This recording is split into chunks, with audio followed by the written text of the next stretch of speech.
মা, দেখো তো আমি নতুন পালক পরেছি। আমাকে কেমন লাগছে? আমার মেয়েটা একদম রাজকন্যার মতো হয়েছে। এই নতুন পালক আর গয়নায় তোকে চমৎকার মানিয়েছে। ওই চড়ুইটা কেমন হাঁ করে আমাদের দিকে তাকিয়ে আছে। তাকাতে দে, সবাই তো আর আমাদের মতো দামি পালক আর দামি বাসা পায় না, ভাগ্যে থাকা লাগে। আমাদের বাসাটা কত বড় আর সুন্দর মা, আর ওদের ওই নোংরা বাসাটা দেখো। ঠিক বলেছিস, উৎসবের সাজসজ্জা সবার কপালে জোটে না, শুধু আমাদের মতোই বড়লোকদের জন্য এই আনন্দ। মা, ও মা, আজ পহেলা বৈশাখ। দেখেছো মা, সবাই কত খুশি, চারিদিকে কত আনন্দ। কিন্তু মা, আমাদের কি আজও না খেয়েই থাকতে হবে?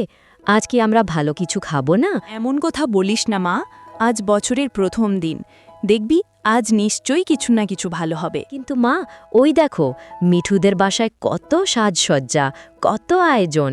হ্যাঁ মা, ওদের বাসা অনেক সুন্দর আর রঙিন। আমাদের বাসাও কি সুন্দর না মা?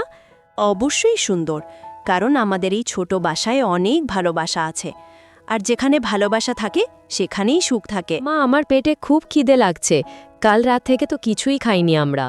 আচ্ছা মা, তুই একটু ধৈর্য ধর, তুই বাসায় থাক, আমি বাইরে গিয়ে দেখি কোনো খাবার জোগাড় করা যায় কিনা। ঠিক আছে মা, তুমি সাবধানে যেও কিন্তু। আমি খুব তাড়াতাড়ি খাবার নিয়ে ফিরে আসব মা, তুই চিন্তা করিস না।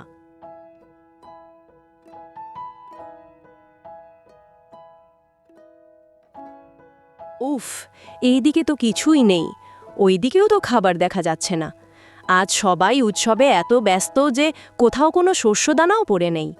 আমি এখন আমার বাচ্চাটাকে কি খাওয়াবো? টিয়া দিদি, একটু শুনবেন? আমার বাচ্চাটা কাল থেকে কিছু খায়নি। আপনারা তো আজ অনেক আয়োজন করেছেন, যদি সামান্য একটু খাবার দিতেন তবে খুব উপকার হতো। কি বললি তুই?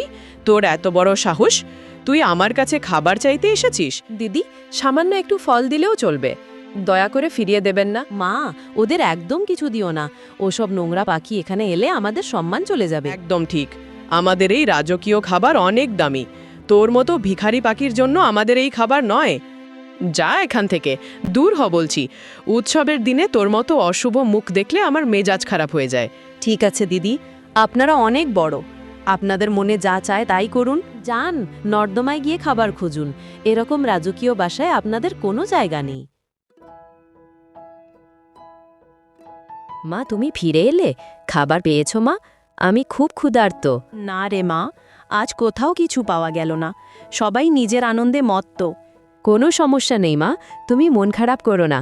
আমাদের খাবার নেই ঠিকই, কিন্তু আমরা তো অন্তত একসাথে আছি। ঠিক বলেছিস মা, আমাদের অল্প আছে, কিন্তু আমাদের মনটা ভালোবাসায় ভরা। আমি এই অল্পতেই অনেক খুশি মা। আমরা না খেয়ে থাকলেও একে অপরকে ভালোবাসি, এটাই বড় কথা। হ্যাঁ মা, আমাদের সময়ও একদিন ভালো হবে। আজ যা হয়েছে, চল আমরা সব ভুলে যাই। মা, হঠাৎ আকাশ এমন কালো হয়ে গেল কেন? বাতাসও কেমন যেন অদ্ভুত শব্দ করছে। মা, ও মা, প্রচণ্ড ঝড় শুরু হয়েছে, আমি খুব ভয় পাচ্ছি। ভয় পাস না মা, তুই আমার কাছে আয়, আমি তো আছি। শক্ত হয়ে খুঁটি ধর মা, একদম ভয় পাবি না, এই ঝড় বেশিক্ষণ থাকবে না। ওরে বাবা, এ কি ঝড়! মিঠু, আমাকে শক্ত করে ধর, ঘরটা ভেঙে যাচ্ছে। মা, মা বাঁচাও, আমি পড়ে যাচ্ছি, আমি মরে যাব মা। আমার এত গয়না, এত খাবার সব তো উড়ে যাচ্ছে, কেউ আমাদের বাঁচাও। টুনি, টুনি দিদি, আমাদের বাঁচাও, আমরা মরে যাচ্ছি। মা, দেখো মিঠুরা বিপদে পড়েছে, ওদের ঘর ভেঙে গেছে। তাড়াতাড়ি আয়, আমাদের ওদের সাহায্য করতে হবে। বিপদের সময় শত্রুতা রাখতে নেই। আয়, ওদের টেনে আমাদের ঘরে নিয়ে আসি। আমাকে ক্ষমা করে দাও, আমি অনেক বড় ভুল করেছি।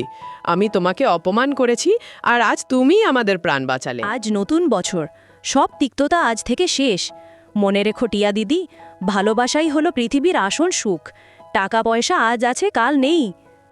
আজ আমি জীবনের সবচেয়ে বড় শিক্ষা পেলাম। আজ থেকে আমরা সবাই মিলে একসাথে এই উৎসব পালন করব। আমাদের ক্ষমা করো চড়ুই, আমি বুঝতে পেরেছি যে ঘর বড় হলেই মানুষ বড় হয় না। সমস্যা নেই মিঠু, আমরা এখন থেকে বন্ধু।